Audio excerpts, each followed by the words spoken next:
पल्लवीताई खेत्रे यांचा एक झाड दादांसाठी या संकल्पनेतून गणातील 20 शाळांमध्ये तब्बल 2222 झाडे लावण्याचा संकल्प।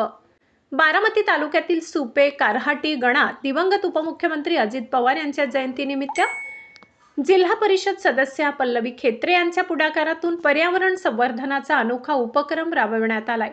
एक झाड दादांसाठी या संकल्पनेतून गणातील विविध शाळांमध्ये तब्बल 2222 झाडे लावण्याचा संकल्प करण्यात आलाय। या उपक्रमाची सुरुवात वढाणे येथील जिल्हा परिषद शाळेत 200 केशर आंब्यांच्या रोपांचे वाटप करून करण्यात आले। कार्यक्रमाच्या प्रारंभी दिवंगत उपमुख्यमंत्री अजित पवार यांच्या प्रतिमेचे पूजन करण्यात आले।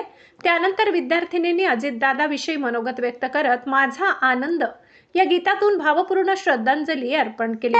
जन्माची राती रामाच्या रूपात जपला माणूस मारुती रायाची छाती वाघाची लीला कपालटिया तुझे अंधारासाठी भना कधी तिची नवती भवती आधार माझ्या पाठी घेऊन किनारा मनाच्या ओढीचा सारंग हरपला माझा आनंद आनंद आनंद हरपला।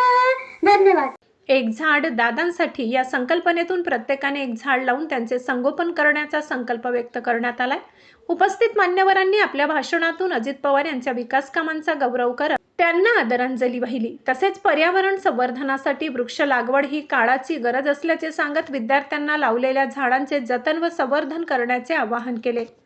यावेळी सभापती किरण तावरे, उपसभापती शुभांगी आगवणे, पंचायत समिती सदस्य श्यामल वाबडे, सरपंच सुनील चौधरी, माजी जिल्हा परिषद सदस्य भरत नाना खैरे, उद्योजक प्रमोद खेत्रे, माजी जिल्हा परिषद सदस्य ज्ञानेश्वर कौले, माजी कृषी उत्पन्न बाजार समिती सदस्य शौकतभाई कोतवाल, गणेश चांदगुडे, शांताराम चांदगुडे, संजय जगताप, दत्तात्रय कदम, सुरेश भोंडवे, दीपक वाबडे तसेच ग्रामस्थ आणि विद्यार्थी मोठ्या संख्येने उपस्थित होते। गंगेचे निर्मळ पाणी पक्षी गातो गाणी, गोड गंगेचे निर्मळ पाणी पक्षी गातो गाणी।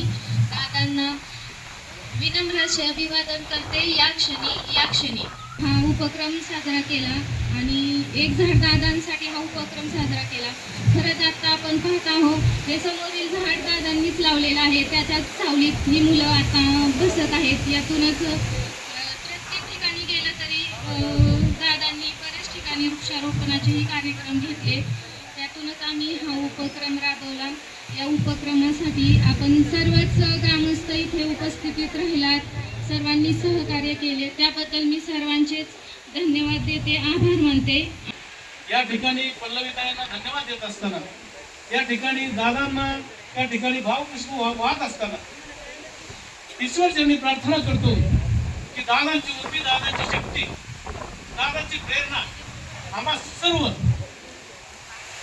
मानवामध्ये निर्माण करावी आणि त्या पद्धतीचं काम करण्याची संधी आम्हा सर्वांना द्यावी ही प्रार्थना करतो। दादांना पुन्हा एका भावपूर्ण आदरांजली वाहून 2 शब्द संपवतो। जय हिंद, जय महाराष्ट्र, जय राष्ट्र। महाराष्ट्र माझा न्यूजसाठी प्रतिनिधी महेश जाधव, सुपे।